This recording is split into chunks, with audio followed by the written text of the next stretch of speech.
Պարոն Սաֆարյան, այս պահին Երևանում ընթանում է Եվրոպայի քաղաքային համայնքի 8-րդ հանձնաժողովը, որին զուգահեռ այստեղ բողոքի ակցիա է իրականացվում եւ որի մասնակցում է նաեւ ԲՎՌ-ը։ Ինչ պահանջով եք դուք մասնակցում, որն է ձեր պահանջը։ Չի ձևակերպի, որ ակցիան բողոքի է, ակցիան ավելի շուտ ունի իրազեկման բնույթ եւ շատ տարբեր իհարկե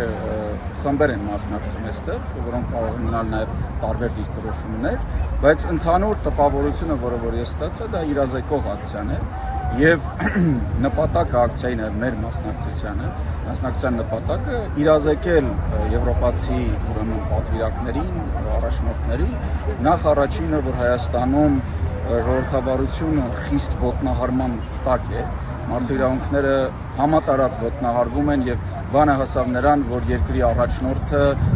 հորդորեց իր քաղաքացիներին հրաժարվել իրավունքից։ Ինչպես նաեւ տեղեկացնելու, որ հայաստանյան իշխանությունները ամեն բան անում են թուրք-ադրբեջանական տանդեմին ծառայելու եւ մենք վերջերս իմացանք, որ Ստեփանակերտում քանդվել է հայկական եկեղեցի եւ Հայաստանի իշխանությունները ոչ միայն հրապարակային հայտարարեցին, որ իրենք միջազգային դաշտ չեն մտցնելու այդ հարցը, այլ ամեն կերպ լղոզեցին դա, փորձելով կոծկել այդ էթնիկ ատելության ուրեմն ակտը եւ այս ամենը ներկայացնել եվրոպական համույթին, նաեւ տեղեկացնել նրանց, որ ինչ էլ որ ասեն այսօրվա իշխանությունները կամ ստորագրեն, հայ ժողովուրդը երբեք չի հրաժարվի Արցախից։ Նաեւ հիշեցնեմ, որ օրեր առաջ ուրեմն եվրոպական խորհուրդը ընդունեց մի բանաձև Հայաստանին վերաբերող, որտեղ հստակ ձևակերպեց, որ արցախայությունը իրավունք ունի արժանապատիվ եւ ուրեմն անվտանգ վերադառնալ Արցախ։ Այնինչ Հայաստանի իշխանությունները հրապարակային կոչ են անում մեր քաղաքացիներին հրաժարվելու եւ այս ամենը Հայաստանում առկա ավտորիտար ուրեմն գործընթացները ներկայացրեցին եվրոպական համույթին։ Այսօր գագաթնաժողովին տեսակապով է միանալու Ադրբեջանի նախագահ Իլհամ Ալիևը եւ նա հրաժարվեց անձամբ ներկայանալ Երևան։ Ձեզ համար սա ինչ-որ ենթատեքստեր ունի, որ Ալիևը հրաժարվեց գալ Երևանում մասնակցելու անձամբ։ Կարծում եմ, որ այդ պարագայում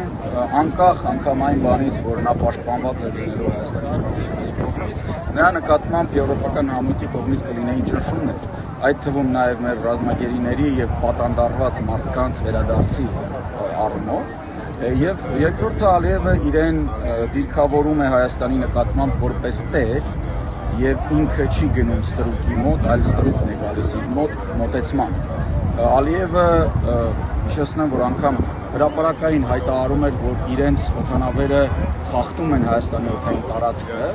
եւ հայկական կողմը որևիցե կերպ դրան չի արձագանքում, այսինքն փորձում էր ցույց տալ, որ ինքն է տերը այս տարածաշրջանի, մասնավորապես Հայաստանի,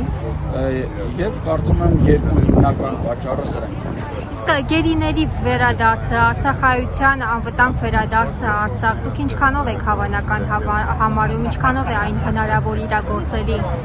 Դա հնարավոր է իրագործելի 100%-ով, խնդիրը ընդհանրապես ժամանակի մեջ է։ Իհարկե մենք հասկանում ենք, որ վաղը դա չի լինելու, սակայն այդ ժամանակի ընթացքում Հայաստանի իշխանությունները ոչ միայն չպետք է դրան խոչընդոտեն, այլ այդ հարցերը պետք է բարձրացնեն։ Մենք տեսնում ենք, որ եվրոպական երկրների պարլամենտները ընդունում են բանաձևեր, որոնք արձանագրում են, որ արցախայությունը իրավունք ունի վերադառնալու։ Մենք տեսնում ենք, որ եվրոպական խորհուրդն է նման բանաձև ընդունում, այսինքն մեր պետության իշխանության կամքին հակառակ եվրոպական համույթը ստեղծում է իրավականային հիմքերը, որ ապագայում այս իշխանությունների հեռացումից հետո այդ հիմքերը Հայաստանի Հանրապետությունը օգտագործի այդ իրավունքը իրացնելու համար։ Այսինքն մենք պետք է ունենանք այն ազգային իշխանությունները, որոնք ոչ թե խոչընդոտում են վերադարձի եւ Արցախի վերադարձին, այլ ազգային իշխանություններ, որոնք օգտվում են աշխարհի կողմից, տվյալ դեպքում եվրոպական երկրների կողմից մեզ ընձեռնված հնարավորությունից այդ ամենին հասնելու։ Այսինքն ժամանակը պետք է օգտագործել ի օգուտ մեզ, այլ ոչ թե ի վնաս։